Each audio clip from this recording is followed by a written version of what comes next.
오늘 우리에게 주시는 말씀은 히브리서 9장 23절에서 28절까지의 말씀이 되겠습니다. 하나님의 말씀을 제가 봉독합니다. 경청하여 주십시오.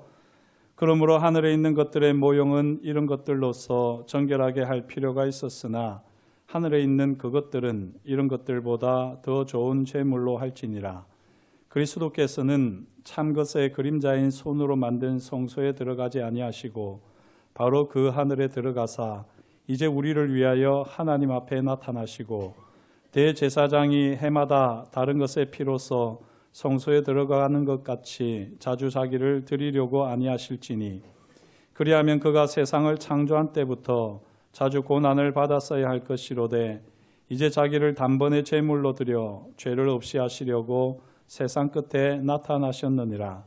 한 번 죽는 것은 사람에게 정해진 것이요 그 후에는 심판이 있으리니 이와 같이 그리스도도 많은 사람의 죄를 담당하시려고 단번에 들이신 바 되셨고 구원에 이르게 하기 위하여 죄와 상관없이 자기를 바라는 자들에게 두 번째 나타나시리라.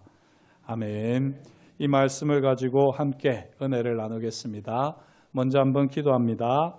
하나님 아버지, 주님께서 저희를 사랑하여 주시고 이 시간에도 오직 주님만을 바라보며 주님 앞에 나와 우리의 상하고 깨어진 마음을 드리게 하시며 주님의 만져주심을, 주님을 만나는 복된 시간이 되게 하시니 참으로 감사합니다.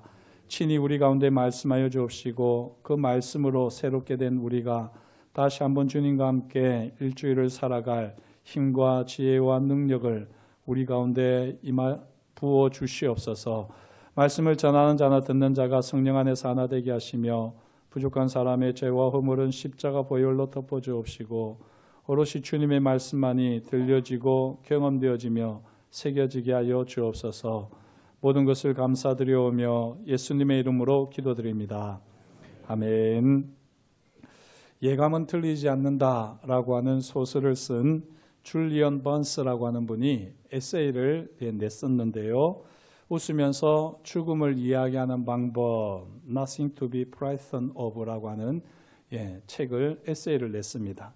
여기 보면 이런 대목이 있습니다. 제가 한번 천천히 읽어보겠습니다.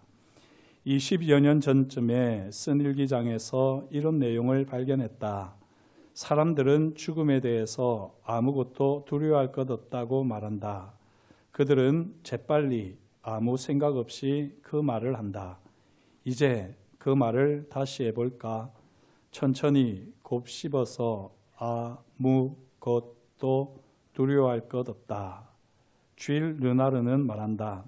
가장 진실한, 가장 정확한, 가장 많은 의미를 품고 있는 말은 아무것도 아니다. nothing이다.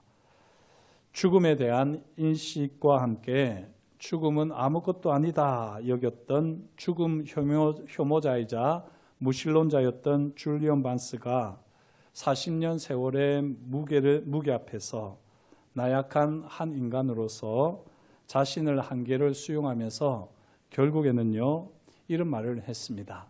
I don't believe in God, but I miss Him. 나는 신을 믿지 않아. 하지만 신이 그리워라고 말을 했습니다. 죽음 앞에 장사가 없지요. 죽음을 아무것도 아니라고 치부할 수 있습니다. 하지만 점점 죽음이 다가올수록 죽음의 중압감에서 자유로울 수 있는 사람은 아무도 없을 겁니다. 물론 요즘에는 죽음에 대한 이해가 달라지면서 죽음을 받아들이는 태도도 많이 달라졌습니다. 죽음의 질을 조사했을 때요, 이 죽음의 질이 가장 높은 나라가 영국으로 되어 있습니다.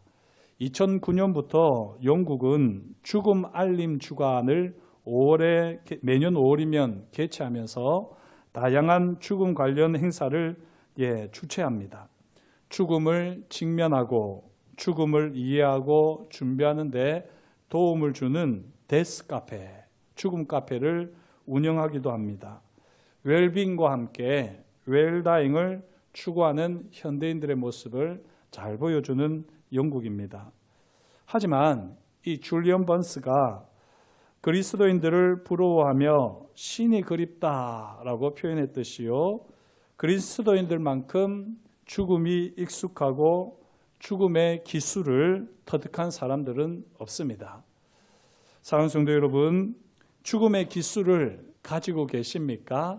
죽음의 기술 아마 처음 들어보실 수도 있겠는데요. 죽음의 기술은 고사하고 죽음이라도 잘 알았으면 좋겠다 하는 것이 오늘 우리의 마음은 아닌가요?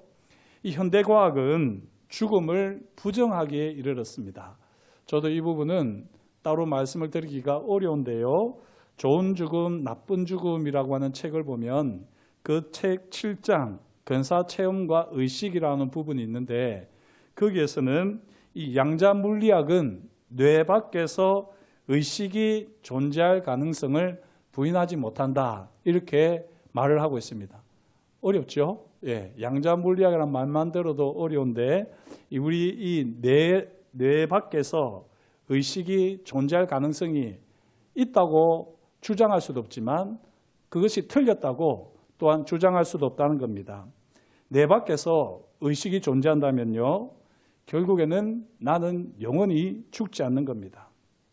최소한 죽음 이후의 세계가 존재한다는 걸 이 과학도 부인할 수 없습니다. 여기에 기독교 진리와 불교의 카르마가 과학과 접점을 이루는 부분입니다. 그렇다면 이 성경은 죽음에 대해서 얼마나 자세하게 말할까요? 우리는 죽음을 참 익숙해 합니다만 사실 이 죽음에 대해서 성경이 얼마나 자세하게 말을 하는지 한번 꼼꼼히 살펴보면 의외의 결과를 얻게 됩니다. 성경이 예수님의 십자가 죽음을 자세히 묘사하면서 죽음에 이르는 과정을 구체적으로 잘 보여주지요. 사실 성경만큼 바로 죽기 전 몇 시간을 자세히 보여주는 그런 책은 자료는 별로 없습니다. 그만큼 죽음에 이르는 과정을 구체적으로 성경이 보여줍니다. 하지만 사실 죽음 자체는 제대로 성경이 말해주지 않습니다. 죽음, 이 죽음이 무엇이지요? 죽음은요, 철저하게 남이 경험하는 겁니다. 나는 나의 죽음을 경험하지 못합니다. 죽은 자는 말이 없다는 말처럼 죽은 자가 자기 죽음을 말하지 못합니다. 물론 엘리자베스 키블러로스 같은 분은 임사체험자들의 고백을 통하여서 자기 죽음의 경험을 묘사하기도 합니다. 하지만 결국은 임사체험일 뿐 죽음은 아닙니다. 임사체험의 경우에 자신은 여전히 생생하게 살아있는데 자신의 육체에서 나와서 죽은 자신을 보고 또 그 옆에서 울고 있는 슬퍼하는 사람들을 본다. 이게 임사체험자들의 고백 아닙니까? 하지만 성경은 이런 식으로 자신이 자기 죽음을 보는 경우를 전혀 언급하지 않습니다. 오히려 성경은요, 자기 죽음에 대한 경험에 대하여 침묵합니다. 이 말을 다시 한번 제가 전하겠습니다. 자기 죽음에 대한 경험에 대해서 성경은 침묵합니다. 왜 성경은 자기 죽음에 대한 경험에 대하여 침묵할까요? 몰라서 그럴까요? 아닙니다. 부활의 주님께서 죽음을 경험하셨기 때문에 주님께서 하실 말씀도 있으실 텐데 부활하신 주님께서도 죽음에 대해서, 죽음의 순간에 대해서 따로 제자들에게 말씀하시지 않았습니다.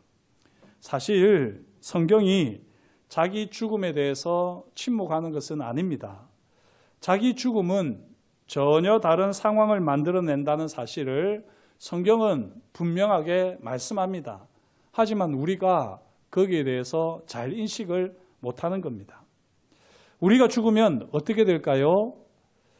개혁주의 신앙은 이렇게 정리합니다.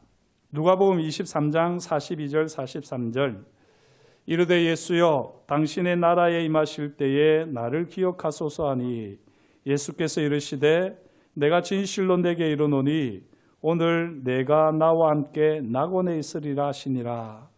이 약속은 오늘 죽는 날 즉시 그리스도와 함께 낙원, 하늘의 기쁨을 누리게 될 것이다 하는 사실을 분명하게 보여줍니다.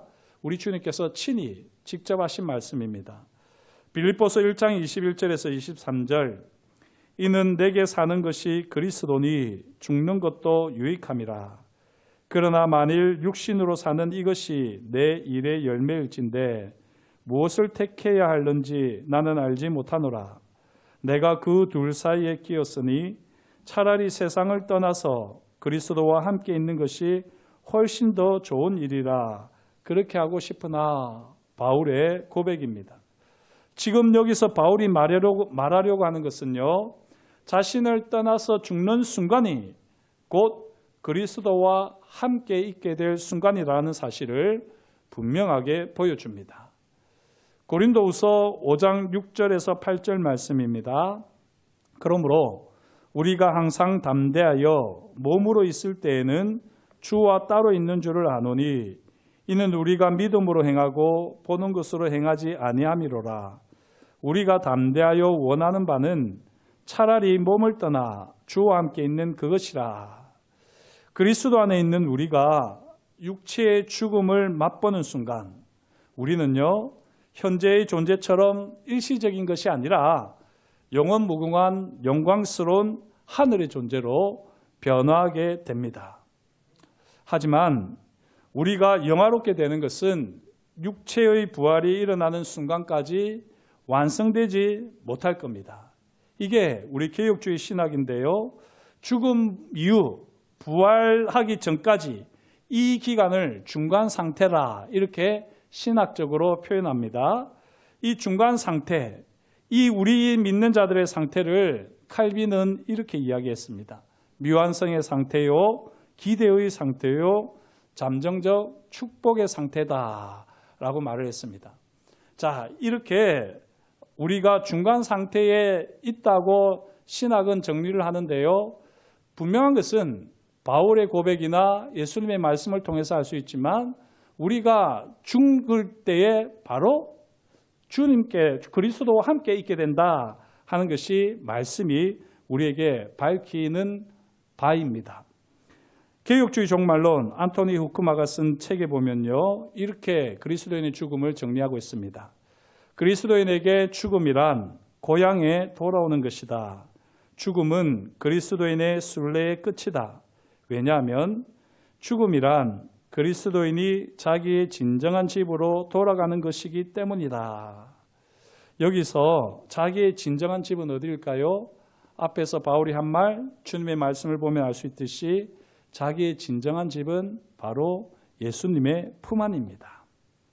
결국 내가 경험할 죽음은 이 세상을 떠나서 주님의 품에 오롯이 안기는 경험입니다. 이 죽음의 경험을 저와 여러분들이 말씀을 통해서 믿음으로 확신할 수 있기를 축복합니다. 오늘 본문 27절 말씀도 이런 맥락에서 이해하셔야지 됩니다. 한 번 죽는 것은 사람에게 정해진 것이요 그 후에는 심판이 있으리니. 이게 무슨 말씀일까요? 한 번 죽는 것은 사람에게 기정사실이라는 거지요. 그런데 그 죽음에 대해서 너무 알려고 하지 말라는 겁니다. 다만 그 후에 있을 심판을 기억하라. 이것이 바로 27절의 본 뜻입니다. 다시 묻겠습니다. 죽음과 심판을 만약에 양쪽 거울에 달아본다면 어느 쪽으로 무게가 기울까요? 심판일까요? 죽음일까요? 심판이 훨씬 무겁습니다. 인생에 있어서 죽음은 당연하기에 그다지 고민할 것도 두려워할 것도 아닙니다. 죽음은 단지 이 생에서의 삶을 마무리하면서 다음 생으로 넘어가는 겁니다. 다음 생으로 넘어가는 과정인 이 죽음은 지금까지 살핀 대로 그다지 긴 여정이 아닙니다. 그렇기에 죽음보다는 그 이후에 있을 심판을 고민하고 두려워하는 것이 지혜입니다. 그렇다면 이 죽음 이후에 있을 심판에 대해서 우리는 어떤 마음을 가져야겠습니까? 우리 그리스도인들은 죽음 이후의 심판에 대해서 어떤 마음을 가져야 할까요? 먼저 그리스도인은 심판대 앞에 설까요? 서지 않을까요? 예, 제가 중학교 3학년 때 세례를 받기 전에 세례 문답을 받았는데요. 다른 분들은 되게 쉬운 질문을 했는데 제게는 이 어려운 질문을 하셨어요. 담임 목사님께서. 우리가 죽으면 신반대에 설까요? 서지 않을까요? 이렇게 물으시더라고요. 그때 분위기상으로는 서지 않는다가 답인데 제가 성경을 읽었을 때는 우리가 심판대 앞에 선다고 읽은 기억이 나서 제가 머뭇머뭇하면서 답을 못했습니다. 그러자 담임 목사님께서 예, 우리는 심판대 앞에 안 씁니다 이러더라고요. 그러고 나서 제가 신약을 얼마나 열심히 읽었는지 모르겠습니다. 우리가 심판대 앞에 설까요? 서지 않을까요? 성경을 보면 심판대 앞에 섭니다. 고린도후서 5장 17절 이는 우리가 다 반드시 그리스도의 심판대 앞에 나타나게 되어 각각 선악간에 그 몸으로 행한 것을 따라 받으려 함이라.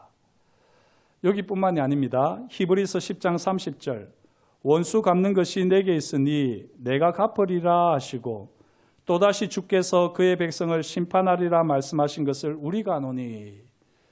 주께서 그의 백성을 심판하리라 말씀하셨다는 것 아닙니까? 로마서 14장 10절입니다. 네가 어찌하여 내 형제를 비판하느냐? 어찌하여 내 형제를 업신여기느냐? 우리가 다 하나님의 심판대 앞에 서리라. 이것이 바로 말씀이 우리에게 전하는 바입니다. 우리 그리스도인들도 심판대 앞에 섭니다. 대신에 고린도후서 5장 10절 말씀을 다시 한번 보시면요.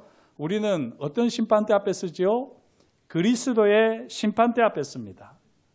이게 저와 여러분들에게 위로와 평안을 줄 수 있기를 축복합니다. 예수님께서도 친히 말씀하셨습니다. 요한복음 5장 22절 아버지께서 아무도 심판하지 아니하시고 심판을 다 아들에게 맡기셨으니 마지막 날에 우리 앞에 백보자 심판대가 딱 놓일 것인데 그것은 하나님의 심판대이면서 동시에 그리스도의 심판대입니다. 그곳에서 우리를 심판하실 분은 모든 인류를 심판하실 분은 예수 그리스도시라는 거죠. 그런데 이것이 저와 여러분에게는 우리 믿는 자들에게는 두려움이나 공포가 아니라 위로요 또한 평안이 되어야 할 줄 믿습니다. 왜 그렇습니까? 비록 신자들이 심판대 앞에 모두 서야 하지만 심판의 날을 우리는 두려워할 필요가 없습니다. 왜냐하면 그리스도 예수 안에는 정죄함이 없기 때문입니다. 로마서 8장 1절 말씀 그러므로 이제 그리스도 예수 안에 있는 자에게는 결코 정죄함이 없나니. 오늘 예배를 드리면서요 우리가 참회의 기도 후에 제가 이 말씀을 선언했었습니다. 우리는 이렇게 매주일마다 또 시시때때로 하나님 앞에 범죄했을 때 주님 앞에 나가서 회개하기 때문에 우리가 그리스도의 심판대 앞에 서는 것은 심판을 받기 위해서 죄 때문에 서는 것이 아닙니다. 저와 여러분들이 이 믿음을 꼭 가질 수 있기를 다시 한번 축복합니다. 죽음도 심판도 우리는 두려워할 필요가 없습니다. 그렇다면 우리 그리스도인들은 도대체 무엇에 집중해야 할까요? 죽음도 심판도 두려워할 필요가 없다면 우리 그리스도인들이 집중해야 할 것은 무엇이겠습니까? 오늘 말씀은 죽음과 심판에 대해서 강조하지 않습니다. 오늘 말씀을 보면 3번이나 등장하는 표현이 있습니다. 무엇이지요? 오늘 말씀은 예수님의 나타나심을 강조하고 있습니다. 물론 여기 예수님의 나타나심이 각각 다른 헬라어 단어를 쓰고 있습니다. 그래서 훨씬 깊은 의미가 있습니다만 오늘 이 시간에 그것까지 살펴보기는 어렵고 다음에 우리가 볼 것입니다. 우리가 기억해야 할 것은 심판도 죽음도 우리가 두려워할 것이 아니라 우리가 집중해야 할 것은 바로 예수님의 나타나심이고 이 예수님의 나타나심에 집중하는 것이 사실은 바로 죽음의 기술입니다. 26절에서 보듯이 예수님은 자신을 단번에 제물로 드려 죄를 없이 하시려고 세상 끝에 나타나셨습니다. 세상 끝에 나타나신 예수님께서는 십자가에서 우리 죄를 위해서 죽으셨지요. 그리고 3일 만에 다시 살아나셨습니다. 다시 사신 예수님께서는 40일 동안 제자들에게 10여 차례 나타나시고요. 그런 다음에 제자들이 보는 앞에서 하늘로 올라가셨습니다. 이는 24절에서 보듯이 예수님은 이제 우리를 위하여 하나님 앞에 나타나셨습니다. 지금도 하나님 보좌 우편에 앉아 계신 주님께서는 우리를 위해서 중보하고 계십니다. 이제 온전한 구원을 이루기 위해서 28절에서 보듯이 자기를 바라는 자들에게 죄와 상관없이 두 번째 나타나실 것입니다. 사랑하는 성도 여러분, 28절에서 죄와 상관없이를 꼭 기억하시기를 부탁드립니다. 우리 주님께서는요, 자기를 바라는 자들에게 죄와 상관없이, 다시 말씀드려서 심판을 위해서가 아니라 온전한 구원을 이루기 위해서 두 번째 나타나십니다. 우리가 이제 집중해야 할 한 가지는 죽음도 아니고요, 심판도 아닙니다. 우리가 이제 집중해야 할 한 가지는 무엇이지요? 예수 그리스도의 나타나심입니다. 예수님께서는 2000년 전에 죄를 없애시려고 세상 끝의 시작에 나타나셨고요. 세상 끝에 완전한 마무리, 완성을 위해서 두 번째로 주님께서는 죄와 상관없이 나타나실 것입니다. 그렇다면 이 사실을 알고 믿고 있는 지금 우리는 어떻게 살아야 할까요? 어떻게 살아야 할까요? 지금 우리를 위하여 하나님 앞에 나타나신 예수 그리스도를 바라보며 하늘에 속한 자답게 사는 것이 바로 우리의 삶의 모습이어야 합니다. 바울이 이것을 에베소서 2장 5절에서 7절에 다음과 같이 선언합니다. 중요한 말씀이니까 저와 여러분들이 한번 같이 읽도록 하겠습니다. 허물로 죽은 우리를 그리스도와 함께 살리셨고 너희는 은혜로 구원을 받은 것이라. 또 함께 일으키사 그리스도 예수 안에서 함께 하늘에 앉히시니 이는 그리스도 예수 안에서 우리에게 자비하심으로써 그 은혜의 지극히 풍성함을 오는 여러 세대에 나타내려 하심이라. 아멘. 이 말씀을 꼭 기억하시면 좋겠습니다. 우리가 허물로 죽은 우리였는데요, 그리스도와 함께 살리심을 받았고요, 이제 다시 일으킴을 받은 우리가 주님과 함께 하늘에 앉혀진 존재다. 이것이 바로 우리의 영적인 현주소입니다. 우리 주님께서 지금 우리를 위하여 하나님 앞에 나타나셨을 때에 사실은 우리를 위하여 나타나셨기 때문에 하나님 보좌 우편에 계시면서 하나님 앞에 나타나신 주님 옆에 우리가 영적으로는 있는 것입니다. 이것을 기억하면서 살아간다면 저와 여러분들에게 죽음은요, 이야기거리가 되지 못합니다. 세상은 죽음이 두려워서 죽음을 애써 외면하거나 그렇지 않으면 죽음을 무한 긍정하면서 막연하게 죽음을 환영합니다. 하지만요, 죽음 자체는 말할 것이 없습니다. 죽음에 대하여 말할 수 있는 것이 별로 없습니다. 그죠? 우리가 죽음에 이르는 과정은 잘 알 수 있지만 죽는 순간 그 죽음과 함께 우리는 그리스도와 함께 있을 것이기 때문에 이 죽음에 대해서 우리가 그렇게 두려워할 것도 고민할 것도 연구할 것도 별로 없는 것입니다. 차라리 죽음보다 무엇에 대해서 말해야 될까요? 심판에 대해서 말을 해야 되는 겁니다.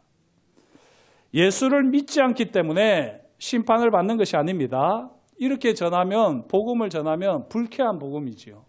복음은 그렇게 말을 하지 않습니다. 예수를 믿지 않기 때문에 심판을 받는 것이 아니라요, 누구나 다 죄 아래 있기 때문에 심판을 받습니다. 하지만 예수를 믿기 때문에 심판이 두려운 것이 아닙니다. 이것을 우리는 말해야 합니다. 이것이 바로 진정한 복음입니다. 다시 한번 묻겠습니다. 어떻게 죽음 이후에 있을 심판이 두렵지 않을 수 있습니까? 우리에게는 왜 죽음도 두렵지 않냐고 그 이후에 있을 심판이 두렵지 않습니까? 이 두려움을 없애기 위해서 2000년 전에 우리 주님께서 친히 이 땅에 나타나셨지요. 그리고 지금도 주님께서 우리를 위하여 하나님 앞에 나타나셨지요. 그리고 우리를 온전히 심판에서 영생으로 옮기셨음을 보여주기 위해서 마지막 날에 죄와 상관없이 다시 나타나실 것을 우리는 믿기 때문에 죽음에 대해서, 심판에 대해서 그 어떤 두려움도 가지지 않습니다. 저와 여러분들이 이 믿음을 가질 수 있기를 축복합니다. 이 믿음을 가지면요, 죽음에 대해서 별로 말할 게 없어요. 말할 수 없는 죽음에 대한 모든 의심과 두려움을 이제는 내려놓으십시다. 그리고 바울이 이야기하듯이 이제 주님과 함께 하늘에 앉혀진 자로서 그 은혜의 지극히 풍성한 그 영광을 오는 여러 세대에 나타내는 일이 우리의 사명인 것을 알아서 날마다 주님과 함께 동행하시며 주님을 찬송하시고 주님이 우리를 통하여서 역사하시는 것을 삶으로 증명해내는 거룩한 예배자 되시기를 축복합니다. 다시 한번 말씀드립니다. 더 이상 죽음에 대해서는 말할 것도 없습니다. 심판에 대해서도 우리가 두려워하거나 염려할 것이 없습니다. 오로지 우리가 관심을 가져야 할 것은 주님의 나타나심입니다. 오늘 내 삶의 자리에 주님이 나타나십니까? 기도하실 때 주님이 나타나십니까? 찬송하실 때 주님이 나타나십니까? 예배할 때 주님이 함께 하시는 것이 내 심령 깊은 곳으로부터 경험되어지고 있습니까? 주님의 나타나심, 주님의 임재를 더 사모하는 저와 여러분이 될 수 있기를 다시 한번 주의 이름으로 축복합니다. 기도하겠습니다. 하나님 아버지, 주님께서 저희를 사랑하여 주시고 오늘도 저희에게 말씀하여 주시니 감사합니다. 우리의 삶의 자리를 돌아볼 때에 우리가 죽음에 대해서 두려워할 때가 참 많았습니다. 죽음 이후에 있을 심판에 대해서도 막연한 두려움을 가지고 하나님 아버지 의심과 공포 속에 살아갈 때도 있었습니다. 그러나 이제 주님의 말씀을 통하여 복음 안에서 참 자유를 누리고 죄와 상관없이 다시 나타나실 주님을 바라보며 사모하며 날마다 주님의 임재를 구하는 예배자 되게 하여 주시옵소서. 우리의 삶의 자리에서 늘 우리와 동행하시고 우리를 통하여 은혜의 영광을 찬송하게 하시며 우리를 통하여 그 영광을 나타내시기를 기뻐하시는 우리 주 예수 그리스도의 이름으로 기도드립니다. 아멘.